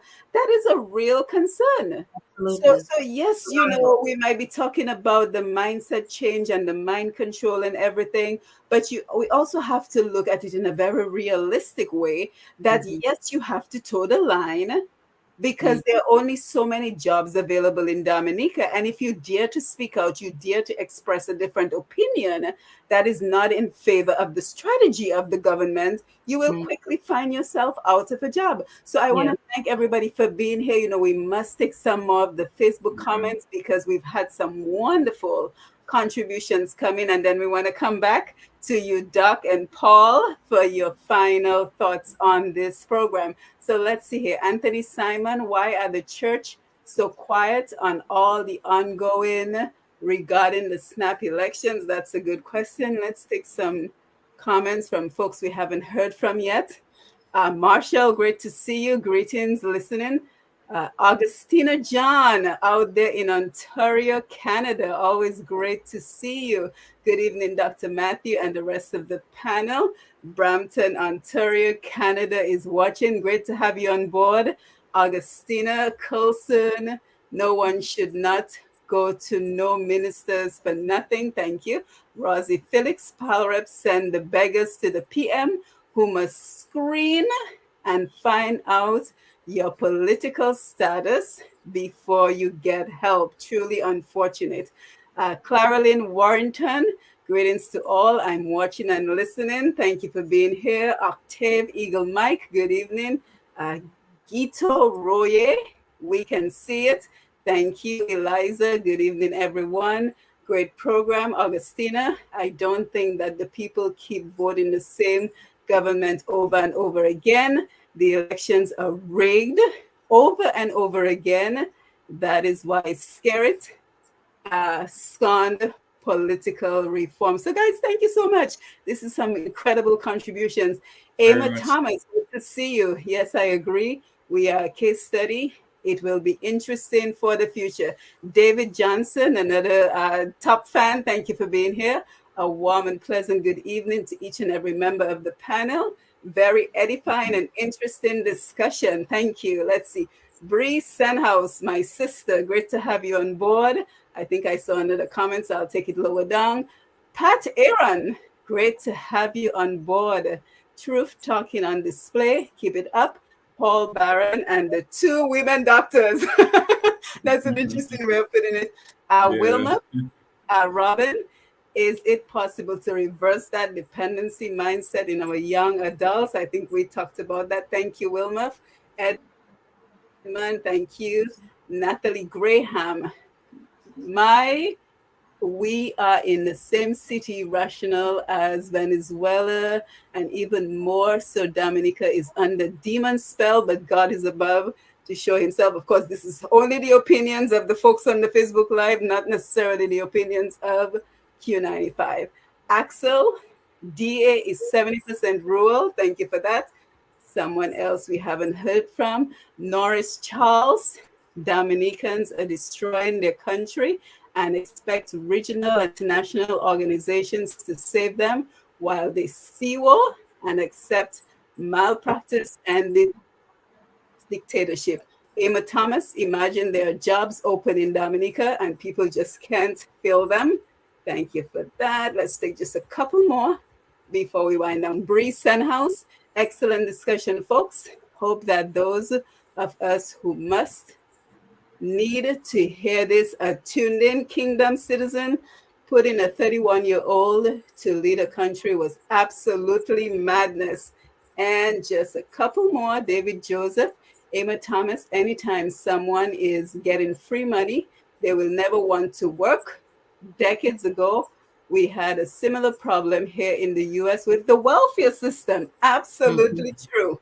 It wasn't until the welfare to work program was instituted, we saw a paradigm shift in the mentality of especially young women. One more, Anton George. The only way to fight that demon, well, we're not going to use that word, that dependent strategy from our people is for people on the opposite side, people with morals, to create jobs, clear business all over the island, and employ them or find another way to help them financially. Good morals is true, but the young people don't see morality as the primary weapon. And that is what we do here on Roots Connections. It's all about trying to create financial independence so that we're independent in thought. And, we're going to have a follow-up program. So just mark your calendar, December 14th. We're talking about the importance of critical thinking, because I think that too is a solution in terms of getting people to that financial independence so that they can be independent in making other decisions. Robert, great to have you on board. Brilliant discussion from the panel. Paul's insight on the political psyche was remarkable, spot on. Jonah, thanks for the good information. St. Martin in the house. Sandra, Fabian, Jennifer, Winsty, everyone is here. Jared, thank you so much, guys. Thank you for being here. And thank you for your comments and your contribution. So let me take it back to the panel again. Thank you, guys, for always being willing to come on the program and for sharing your insight and your expertise. So we will start with Paul for your final thoughts. I just wanted to say that in most cases, Dominicans recognize where they are. It might be hard to accept, but they know that they require change. I see this political cycle as a cleansing period in terms of parties reaching the specific lifespan. And out of all of this, when the dust is settled, we expect a new movement to emerge. And if you look at regional politics, international politics, it will tell you that there are those Dominicans who are deeply concerned, but also are governed by morals and faith and certain principles and statutes, who wants to make a definite change. And Dominicans should look forward to that, and understand that we cannot continue to stay in the same predicament that we are. And I just want to continue to encourage every Dominican, in the best of your own ability, recognize where you are in your respective lives and try to influence change at your community level. I want to wish everybody well and their families, and God bless you, and God bless every Dominican. Yes, thank you. Thank you so much, Paul. Dr. Triphi? Yes. Okay. So what I would say is we're all human beings and we're all susceptible to pressure, emotional pressure, psychological pressure, flattery, threats, guilt, shame. Those things work on us because we are human beings, and we have our own individual psychology and stories and reasons why we are that way. I want to encourage, I will say, the remnant of us, those of us who remember what it is to be Dominican, those of us who remember to be brave, and to lean into our morality to help us weather the storm long enough. Remember Maria? Lots of people, when I went home to work with teachers and other people to help them process that trauma, a lot of them said Maria felt like the longest night. But that night ended. The night, it will not always be night. It will not always be night. And so hold on long enough, be brave, and find ways, create ways, those of us who remember, to follow the leading of our hearts, to transpose that knowledge that we know about what it is to be Dominican, and use our morality to guide us. Use your morality to guide you. And that's what I want to offer tonight. Thank you. Yes. Brilliant. Yes. Thank you. Thank you, guys. And of course, thank you, everyone, for listening via Q95 Radio. Thank you for joining us on the Facebook Live, for your incredible contributions. Of course, thank you to Mr. G and the Q95 family for allowing us the opportunity to come here and to kind of break down these concepts and kind of take a look at how it can be a political strategy to keep our Dominican brothers and sisters dependent, so that they have no other choice but to keep voting in the same government. And I am with the Facebook Live poster who said that it starts with financial independence, because if you've been following me all along the way, I am like a broken record, and I gladly accept being a broken record, because in order for people to be independent in their thinking and in their choices, they have to know where their meals are coming from. They have to know how their bills are getting paid. So as we're going along with the program, I hope we can figure out ways to create financial opportunities in this very digital and international world, so that folks can feel free to speak up, because they're not dependent on the government for financial resources. And I think that is truly where we will begin to see a change.